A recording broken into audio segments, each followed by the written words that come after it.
your income is tied to an action, the amount that you can receive proportionately is minuscule. You are limited by the beliefs that you have about time and space.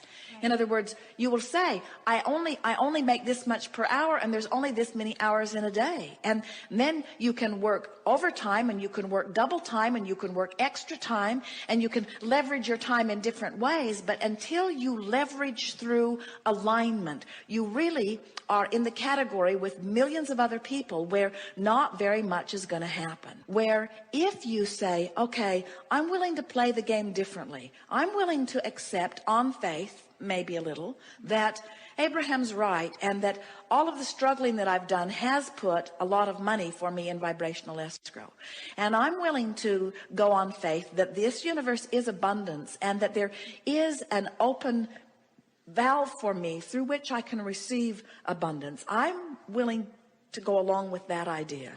And I'm willing to play it that way for just a little while, where instead of considering action in relationship to money, I instead consider emotion in relationship to money. How do I feel about money? How do I feel about money?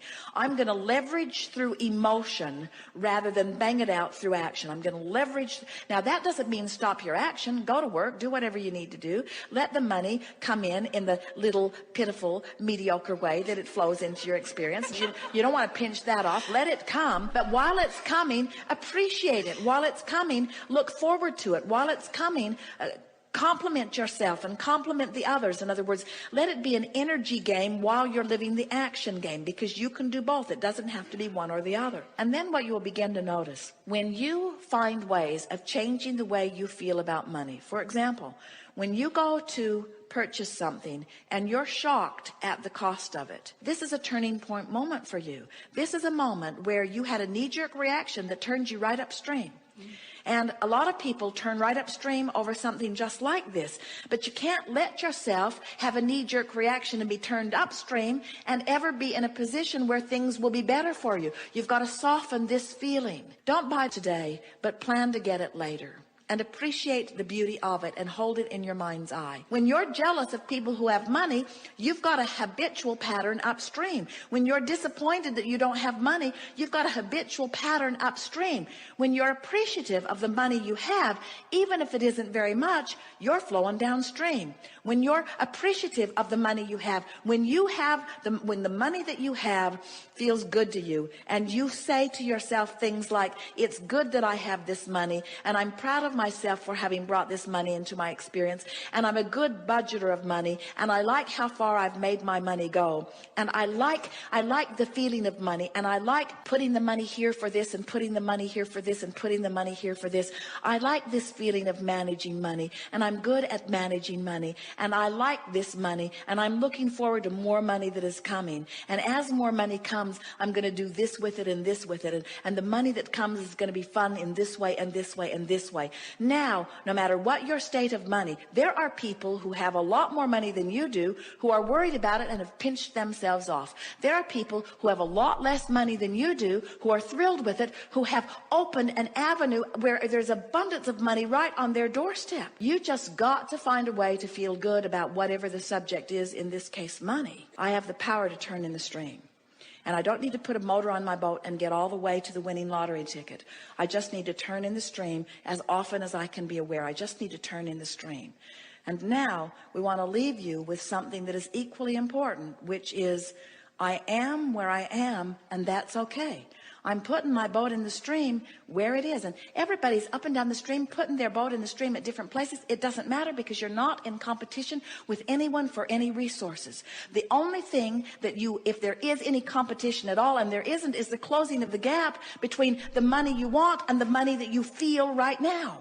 So when you change the way you feel about money, even though there isn't any money that gives you the reason to feel the change, in other words, you got to find the feeling before you get the money. And when you find the feeling, you've turned in the stream. And when you've turned in the stream, you'll find the money. Feel better, and then you'll get the money. Feel better, and then you'll find the money. Feel better. Wanting to feel better is a reason to feel better. Wanting to feel better is a reason to feel better. You've got to train your mind to focus in a way that feels better, and only you can do it. It's all just about you closing the gap.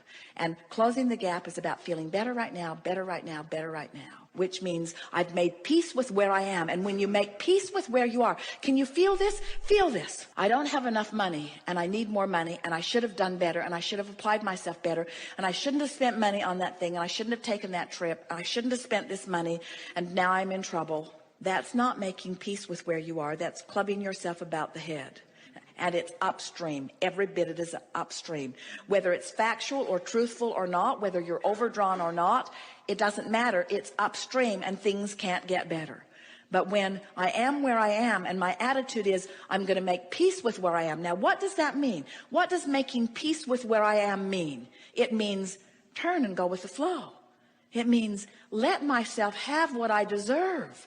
Making peace with it means I'm all right. It means I'm not stupid. It means I didn't make mistakes. It means I embraced life. I went for the gusto. I looked for what I wanted. I lived large.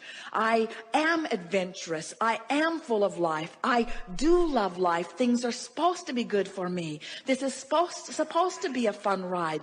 I'm loving being here.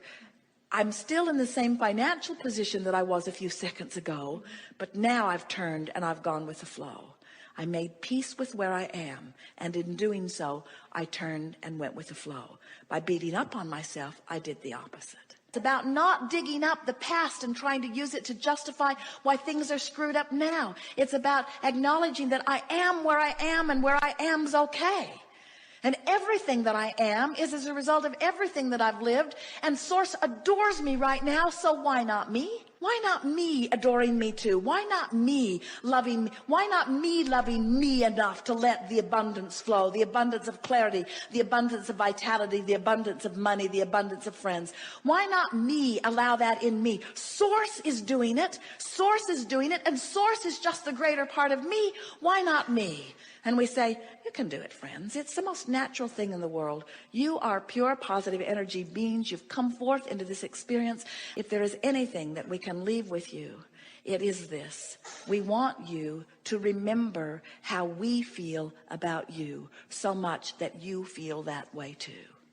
We want you to no longer be afraid of anything, because there isn't anything to be afraid of. So what? So what? I am where I am. We want you to not have enough money to pay your bills and say, I paid what I can pay. I'm doing the best that I can. We want you to let the comparison between who you really are and who you are be the only thing that matters. And we want you to factor out all of those naysayers and all of those who need you to be different so that they can feel better, because you can't be different enough that they can feel better very long.